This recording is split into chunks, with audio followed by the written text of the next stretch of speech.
ब्रह्म से शिव बाबा पधारे, बोलते ध्वनियों।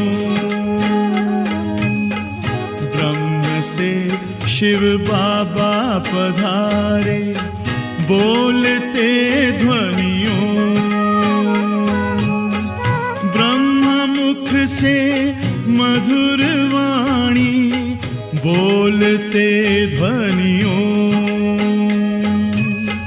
ब्रह्म से शिव बाबा पधारे, ओम ओम।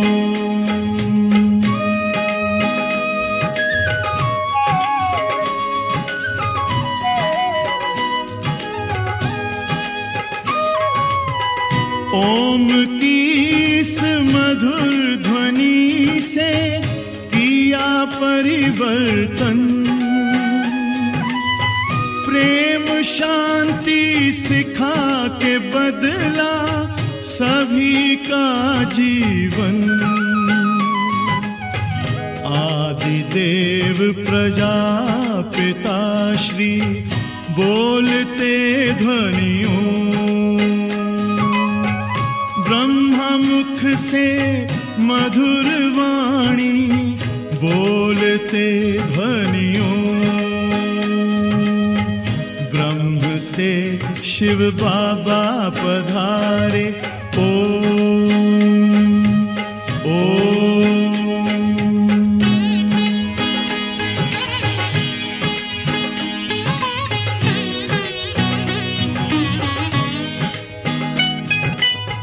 सोहनी सूरत मोहनी मूरत, ज्ञान के मोती। भव्य मुख पर चंद्रमासी, चमकती ज्योति। दिव्य दर्शन दिव्य वाणी, बोलते ध्वनियों। ब्रह्मा मुख से मधुर वाणी, बोलते ध्वनियों। ब्रह्म से शिव बाबा पधारे, ओम ओम।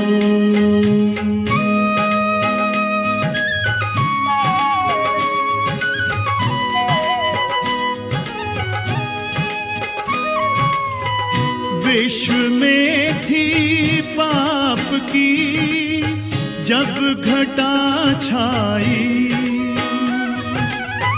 तब विभूति आप जैसी धरती पे आई। एक तार में बंध के सारे, बोलते ध्वनियों। ब्रह्मा मुख से मधुर वाणी, बोलते ध्वनियों। ब्रह्म से शिव बाबा पधारे, बोलते ध्वनियों। ब्रह्मा मुख से मधुर वाणी, बोलते ध्वनियों। ब्रह्म से शिव बाबा पधारे, ओम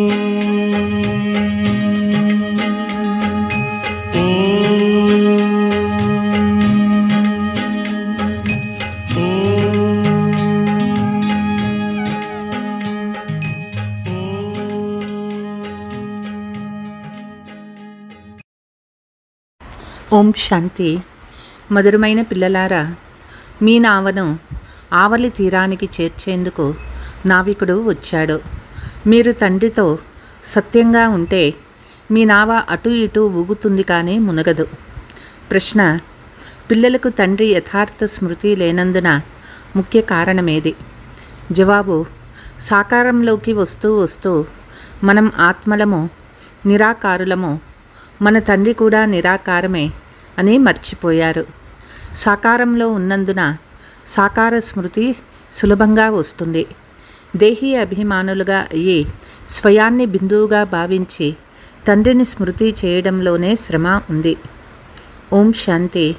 శివ్ భగవాను వాచ: ఇతని పేరు శివుడు కాదు కదా, ఇతని పేరు బ్రహ్మ. ఇతని ద్వారా మాట్లాడేది శివ్ భగవానుడు. అందుకే శివ్ భగవాను వాచ ఇది చాలాసార్లు అర్థం చేయించాను. ఏ మనిషిని కానీ, దేవతను కానీ, సూక్ష్మవతన వాసులైన బ్రహ్మ, విష్ణు, శంకర్లను కానీ భగవంతుడు అని అనరు. వారెవ్వరూ భగవంతుడు కాదు. ఆకార చిత్రం కానీ, సాకార చిత్రం కానీ ఉన్నవారిని భగవంతుడని అనరు. అనంతమైన తండ్రిని మాత్రమే భగవంతుడని అంటారు. భగవంతుడు ఎవరో ఎవరికీ తెలియదు. నేతి నేతి అని అంటూ ఉంటారు. అంటే మాకు తెలియదు అని అర్థము. మీలో కూడా యథార్థంగా తెలుసుకున్నవారు కొంతమంది మాత్రమే ఉన్నారు. ఆత్మ ఓ భగవంతుడా అని అంటుంది. ఇప్పుడు ఆత్మ ఒక బిందువు కనుక తండ్రి కూడా బిందువుగానే ఉంటారు. ఇప్పుడు ఆ తండ్రి కూర్చొని పిల్లలకు అర్థం చేయిస్తూ ఉన్నారు. బాబా వద్ద 30-35 సంవత్సరాల పిల్లలు కూడా ఉన్నారు. కానీ వారు మనము ఆత్మ బిందువులమని కూడా భావించరు. కొంతమంది చాలా బాగా అర్థం చేసుకొని తండ్రిని స్మృతి చేస్తారు.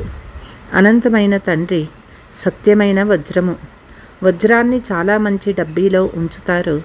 ఎవరి వద్దనైనా మంచి వజ్రాలు ఉంటే ఎవరికైనా చూపించేందుకు బంగారు, వెండితో చేసిన చిన్న డబ్బీలలో ఉంచి చూపిస్తారు. వజ్రం గురించి వజ్రాల వ్యాపారికే తెలుసు, ఇతరులెవ్వరికీ తెలియదు. నకిలీ వజ్రాలు చూపించినా ఎవ్వరికీ తెలియదు. ఇందులో చాలామంది మోసపోతారు. ఇప్పుడు సత్యమైన తండ్రి వచ్చారు. కానీ కొంతమంది నకిలీ వారు కూడా ఎలాంటి వారున్నారంటే వారిని మనుషులు ఏమాత్రమూ తెలుసుకోలేరు. సత్యమైన నావ అటు ఇటు ఊగుతుంది కానీ మునగదు. గాయనముంది కదా, అసత్యమైన నావ కదలదు. ఇక్కడ ఈ నావలో కూర్చున్నవారు కూడా కదిలించేందుకు ప్రయత్నిస్తారు. వారిని నమ్మక ద్రోహులని అంటారు కదా. నావికుడైన తండ్రి వచ్చారని పిల్లలైన మీకు తెలుసు. తోట యజమాని కూడా వారే. ఇది ముళ్ళ అడవి అని తండ్రి అర్థం చేయించారు. అందరూ పతితులేగానే ఉన్నారు కదా. ఎంత అసత్యమైన ప్రపంచము! సత్యమైన తండ్రిని గురించి ఎవరో చాలా కొద్ది మందికి మాత్రమే తెలుసు. ఇక్కడ ఉండేవారికి కూడా పూర్తిగా తెలియదు. వారికి బాబా గురించిన పూర్తి పరిచయం లేదు. ఎందుకంటే బాబా గుప్తంగా ఉన్నారు కదా. అందరూ భగవంతుని స్మృతి చేస్తారు.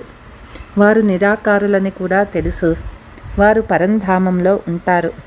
మనం కూడా నిరాకార ఆత్మలమే అనేది తెలియదు. సాకారంలో ఉంటూ ఉంటూ ఈ విషయాన్ని మర్చిపోయారు. సాకారంలో ఉంటూ ఉంటూ సాకారులే గుర్తుకొస్తారు. పిల్లలు మీరిప్పుడు దేహీ అభిమానులుగా అవుతారు. భగవంతుణ్ణి పరంపిత పరమాత్మ అని అంటారు. ఇది అర్థం చేసుకోవటం చాలా సులభము. పరంపిత అంటే అత్యంత పైన ఉండే పరం ఆత్మ. మిమ్మల్ని ఆత్మలని అంటారు. పరం అనే పదము మీకు లేదు. మీరు పునర్జన్మలు తీసుకుంటారు కదా. ఈ విషయాలు ఇతరులెవ్వరికీ తెలియదు. భగవంతుణ్ణి కూడా సర్వవ్యాపి అని అంటారు. భక్తులు భగవంతుని కొండలపై, తీర్థయాత్రలలో, నదుల్లో వెతుకుతూ ఉన్నారు. నదిని పతిత పావనిగా భావిస్తారు. అందులో స్నానం చేసి పావనమైపోతామని అనుకుంటారు. భక్తి మార్గంలో తమకు ఏమి కావాలో కూడా తెలియదు. కేవలం ముక్తి కావాలి, మోక్షం కావాలి అని అంటూ ఉంటారు. ఎందుకంటే ఇక్కడ దుఃఖితులైన కారణంగా విసిగిపోయి ఉన్నారు. సత్యయుగంలో మోక్షం కానీ ముక్తిని గాని ఎవరూ వేడుకోరు. అక్కడ భగవంతుణ్ణి ఎవరూ పిలవరు. ఇక్కడ దుఃఖీలుగా ఉన్న కారణంగా అందరూ పిలుస్తారు. భక్తి ద్వారా ఎవరి దుఃఖమును పోగొట్టలేము. భలే రోజంతా కూర్చొని రామ రామ అని జపం చేసిన దుఃఖాన్ని హరింపలేరు. ఇది రావణ రాజ్యము. ఇందులో దుఃఖము మెడకు కట్టినట్లు వెంటనే ఉంటుంది. దుఃఖములో అందరూ స్మరిస్తారు, సుఖంలో ఎవరూ స్మరణ చేయరని గాయనం కూడా చేస్తారు. అంటే ఒకప్పుడు తప్పకుండా సుఖం ఉండేదని, ఇప్పుడు దుఃఖములో ఉన్నామని అర్థమవుతుంది కదా. సుఖము సత్యయుగంలో ఉండేది, ఇప్పుడు కలియుగంలో దుఃఖం ఉన్నది. అందుకే దీనిని ముళ్ళ అడవి అని అంటారు. మొట్టమొదటిది దేహాభిమానమనే ముళ్ళు, ఆ తర్వాత కామవికారమనే ముళ్ళు. ఇప్పుడు తండ్రి అర్థం చేయిస్తూ ఉన్నారు. ఈ కళ్ళతో మీరు చూసేదంతా వినాశమవుతుంది. ఇప్పుడు మీరు శాంతిధామానికి వెళ్ళాలి. మీ ఇంటిని మరియు రాజధానిని స్మృతి చెయ్యండి. ఇంటి స్మృతితో పాటు తండ్రిని కూడా తప్పకుండా స్మృతి చేయాలి. ఎందుకంటే ఇల్లు పతిత్ పావని కాదు, మీరు పతిత పావనులని తండ్రిని అంటారు. అందుకే తండ్రినే స్మృతి చేయవలసి వస్తుంది. వారు నన్నొక్కరిని స్మృతి చేయమని అంటూ ఉన్నారు. బాబా మీరు వచ్చి పావనంగా చేయండి అని నన్ను పిలుస్తారు కదా. జ్ఞానసాగర్లైనందున తప్పకుండా వచ్చి నోటి ద్వారా అర్థం చేయించవలసి వస్తుంది. ప్రేరణతో చేయరు. ఒకవైపు శివ జయంతి పండగను కూడా జరుపుతారు, మరోవైపు నామరూపాల నుండి అతీతమని కూడా అంటారు. నామరూపాలు లేకుండా ఏ వస్తువు ఉండదు. ఒకవైపు నామరూపాలు లేవంటూ మరోవైపు రాయి రప్ప అన్నింటిలోనూ ఉన్నారని అంటారు. అనేక అభిప్రాయాలు ఉన్నాయి కదా. మిమ్మల్ని పంచవికారాల రావణుడు తుచ్చబుద్ధిగా తయారు చేశారని తండ్రి అర్థం చేయించారు. అందుకే దేవతల ఎదురుకి వెళ్ళి నమస్కరిస్తారు. కొంతమంది నాస్తికులుగా ఉంటారు, వారు ఎవరి మాట వినరు. ఇక్కడ తండ్రి కూర్చొని తండ్రి వద్దకు వచ్చేది బ్రాహ్మణులు మాత్రమే. 5000 సంవత్సరాల క్రితం కూడా వారికే అర్థం చేయించాను. పరంపిత పరమాత్మ బ్రహ్మ ద్వారా స్థాపన చేస్తారని వ్రాయబడి ఉంది. కనుక బ్రహ్మ సంతానమైన వారు కూడా ప్రజాపిత బ్రహ్మ అయితే చాలా ప్రసిద్ధి చెందినవారు. బ్రాహ్మణులు కూడా తప్పకుండా ఉంటారు. ఇప్పుడు మీరు శూద్ర ధర్మం నుండి బ్రాహ్మణ ధర్మంలోకి వచ్చేశారు. వాస్తవంలో హిందువులు అనబడే వారికి తమ ధర్మం ఏమిటో తెలియనే తెలియదు. అందుకే ఒకప్పుడు వారిని, మరొకప్పుడు మరొకరిని నమ్మి ఒప్పుకుంటారు. అనేక మంది వద్దకు వెళ్తూ ఉంటారు. క్రైస్తవులు ఇతరులెవ్వరి వద్దకు ఎప్పుడూ వెళ్ళరు. భగవంతుడైన తండ్రి చెప్తూ ఉన్నారు, నన్నొక్కరిని స్మృతి చేయండి. దీనిని మీరు నిరూపణ చేసి తెలుపుతారు. నన్ను స్మృతి చేయమని భగవంతుడైన తండ్రి చెప్తారు. నన్ను స్మృతి చేస్తే మీరు పతీతు నుండి పావనంగా అవుతారని భగవంతుడే చెప్తున్నాడని వినాశనం దగ్గరయ్యే కొద్దీ వార్తాపత్రికల్లో కూడా ఈ శబ్దం అందరి చెవుల్లో పడుతుంది. వార్తాపత్రికల్లో అన్ని చోట్ల నుండి సమాచారాలు వస్తాయి కదా. భగవాను వాచ పరంపిత శివ పరమాత్మ చెప్తూ ఉన్నారు, నేను పతిత పావనుడిని. నన్ను స్మృతి చేస్తే మీరు పావనంగా అవుతారు. ఈ పతిత ప్రపంచ వినాశనం అతి సమీపంలో ఉంది. వినాశనం తప్పకుండా జరుగుతుంది. ఇది కూడా అందరికీ నిశ్చయం ఏర్పడుతుంది. వినాశన రిహార్సల్స్ కూడా జరుగుతూ ఉంటుంది. రాజధాని స్థాపన అయినంత వరకు వినాశనం అనేది అవ్వదు అని పిల్లలకి తెలుసు. భూకంపాలు మొదలైనవి కూడా తప్పకుండా జరుగుతాయి కదా. ఒకవైపు బాంబులు పేల్తాయి, మరొక వైపు ప్రకృతి బీభత్సాలు కూడా జరుగుతాయి. ఆహారము లభించదు, స్టీమర్లు రావు, కరువు కాటకాలు వస్తాయి. ఆకలితో మరణిస్తూ సమాప్తమైపోతారు.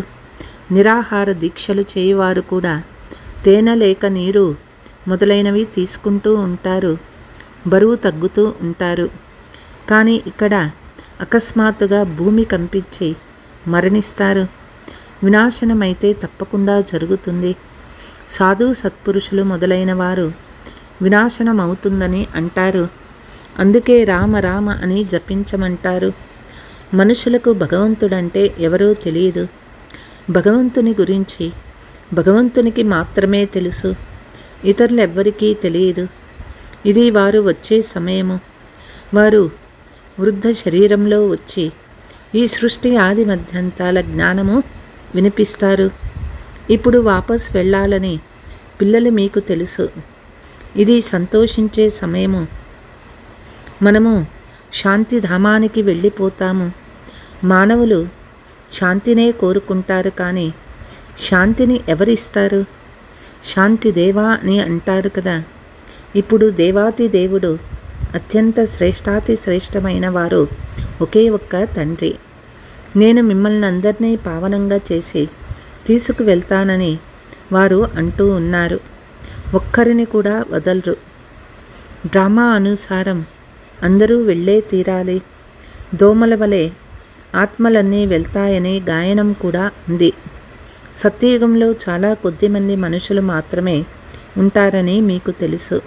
ఇప్పుడు కలియుగ అంతిమంలో లెక్కలేనంతమంది మనుషులు ఉన్నారు. ఆ తర్వాత కొంతమంది ఎలా ఉంటారు? ఇది సంగమయుగము. మీరు సత్యయుగంలోకి వెళ్ళేందుకు పురుషార్థం చేస్తూ ఉన్నారు. ఇది వినాశనం అవుతుందని మీకు తెలుసు. దోమల వలె ఆత్మలు వెళ్ళిపోతాయి. గుంపు గుంపే వెళ్ళిపోతుంది. సత్యయుగంలో చాలా కొద్ది మంది మాత్రమే ఉంటారు. ఏ దేహదారిని స్మృతి చేయవద్దని తండ్రి చెప్తూ ఉన్నారు. మనం చూస్తూ కూడా చూడము. మనమంతా ఆత్మలము. మన ఇంటికి వెళ్ళిపోతాము. పాత శరీరాన్ని సంతోషంగా వదిలేయాలి. మనం శాంతిధామాన్ని స్మృతి చేస్తూ ఉంటే అంతుమతి సోగతి అయిపోతుంది. ఒక్క తండ్రిని మాత్రమే స్మృతి చేయాలి. ఇందులోనే శ్రమ ఉన్నది. శ్రమ చేయకుండా ఉన్నత పదవి లభించదు. నరుని నుండి నారాయణుడిగా చేసేందుకు తండ్రి వచ్చారు. ఇప్పుడు ఈ పాత ప్రపంచంలో ఏ సుఖము లేదు. సుఖశాంతులు ఉండేవి శాంతిధామము సుఖధామాలలో మాత్రమే. ఇక్కడైతే ఇంటింటిలో అశాంతి, కొట్లాటలు, గొడవలు వ్యాపించి ఉన్నాయి. తండ్రి చెప్తూ ఉన్నారు, ఇప్పుడు చీచీ ప్రపంచాన్ని మర్చిపోండి. మధురాతి మధురమైన పిల్లలు, నేను మీ కొరకు స్వర్గస్థాపన చేసేందుకు వచ్చాను. మీరు పతితులుగా అయ్యి నరకంలో పడి ఉన్నారు.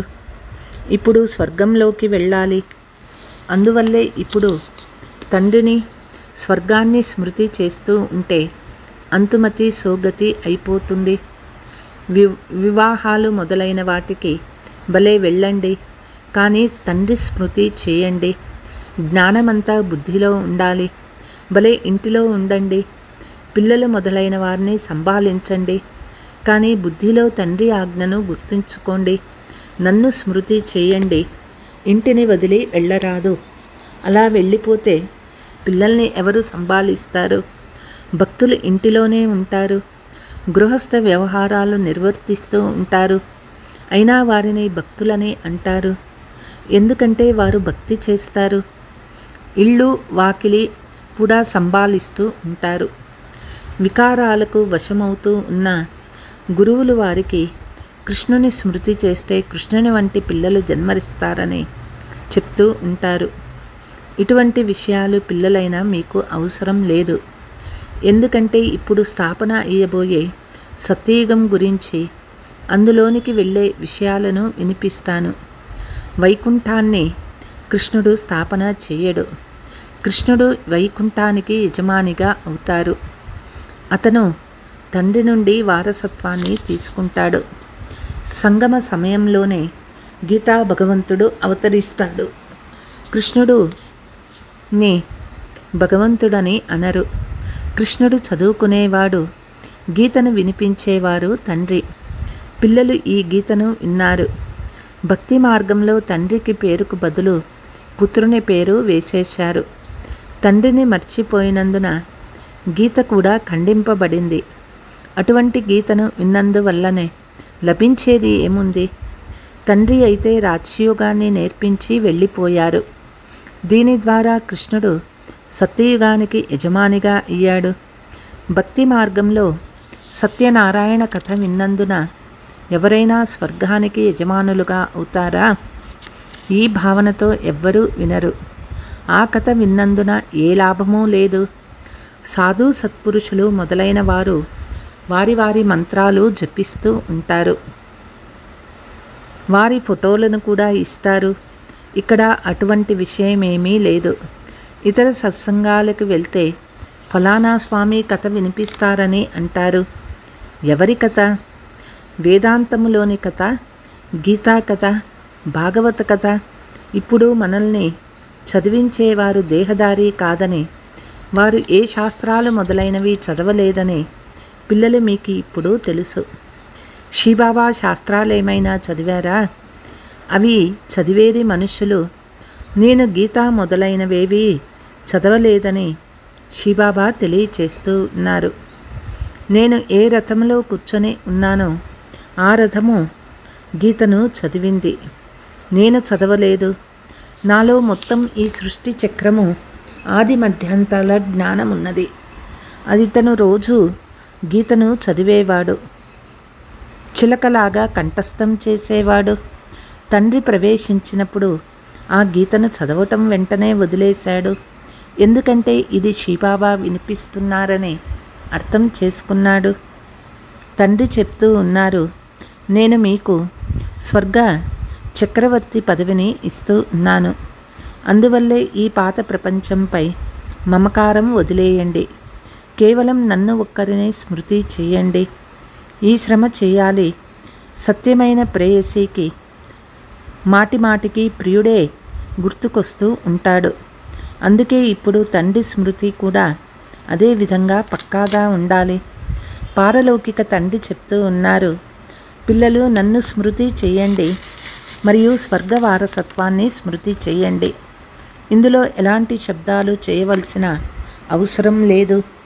వీణ మొదలైన వాయిద్యాలను మ్రోగించే అవసరం కూడా లేదు.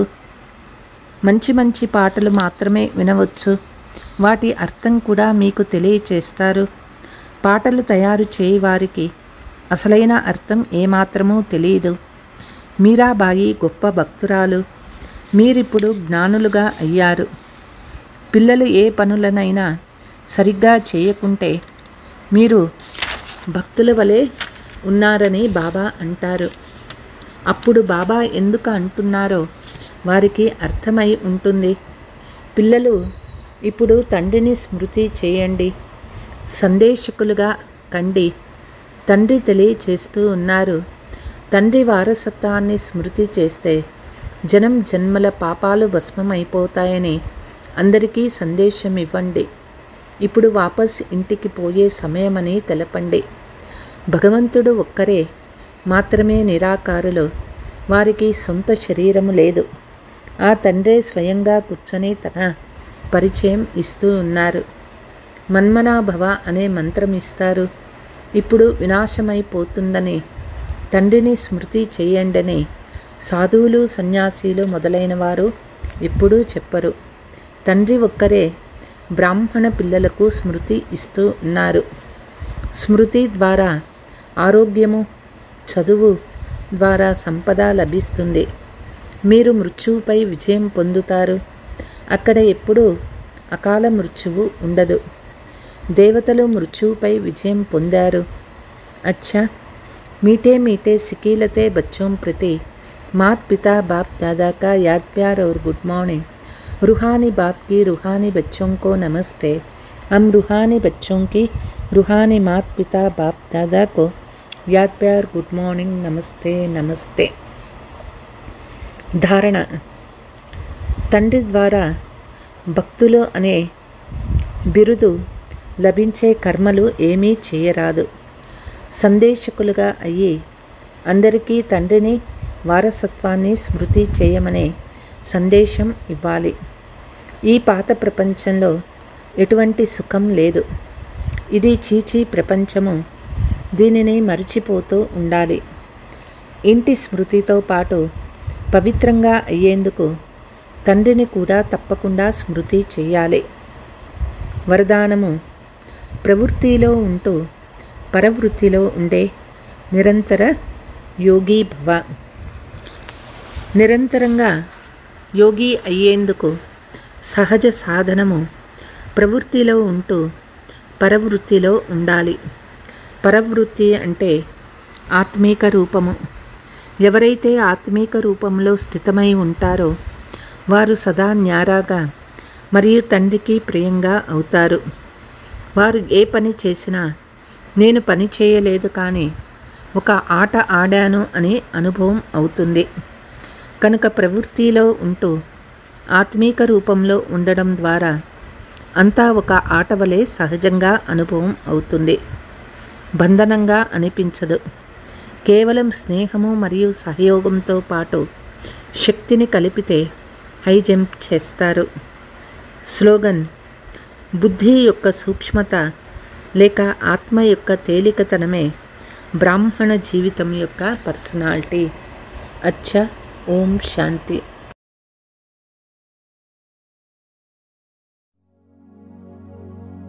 प्यारे प्यारे वतन उड़ चले हम आज। प्यारे प्यारे वतन उड़ चले हम आज मेरे बाबा के पास, शिव बाबा के पास, मेरे बाबा के पास, शिव बाबा के पास।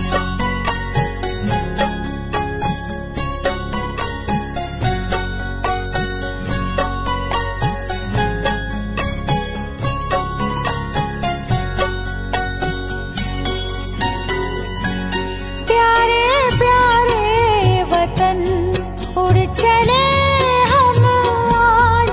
प्यारे प्यारे वतन उड़ चले हम आज मेरे बाबा के पास, शिव बाबा के पास, मेरे बाबा के पास, शिव बाबा के पास। मन में लगन और प्रीत में मगन, मन में लगन और प्रीत में मगन चले बाबा के पास, शिव बाबा के पास, मेरे बाबा के पास, शिव बाबा के पास।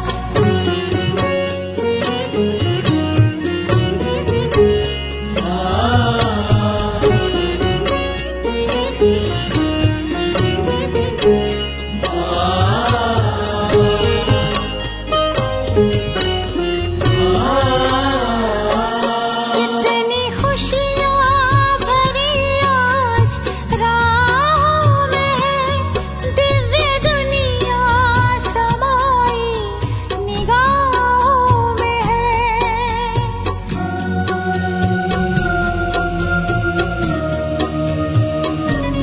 कितनी खुशियाँ भरी आज राहों में है, दिव्य दुनिया समाई निगाहों में है। मुझे खुद ही खुद पर होता है नाज, मुझे खुद ही खुद पर होता है नाज। प्यारे प्यारे वतन उड़ चले हम आज मेरे बाबा के पास, शिव बाबा के पास, मेरे बाबा के पास, शिव बाबा के पास।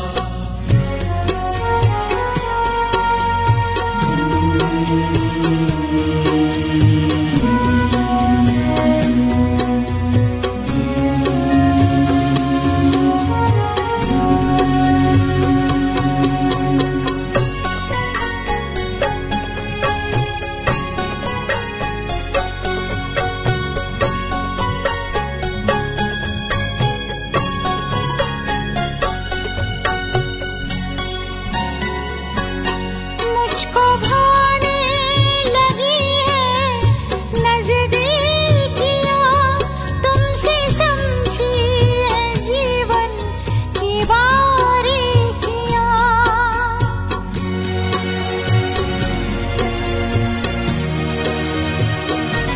मुझको भाने लगी है नज़दीकियाँ, तुमसे समझी है जीवन की बारीकियाँ। तार बजने लगे और खनकते हैं साज, तार बजने लगे और खनकते हैं साज। प्यारे प्यारे वतन उड़ चले हम आज, मेरे बाबा के पास, शिव बाबा के पास। मेरे बाबा के पास, शिव बाबा के पास।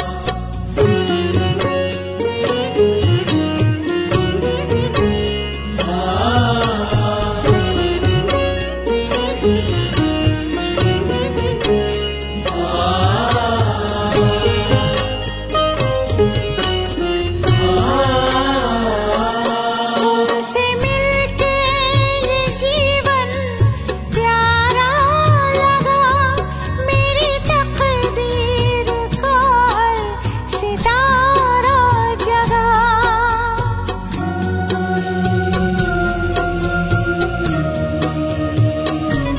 तुमसे मिलके ये जीवन प्यारा लगा, मेरी तकदीर का हर सितारा जगा।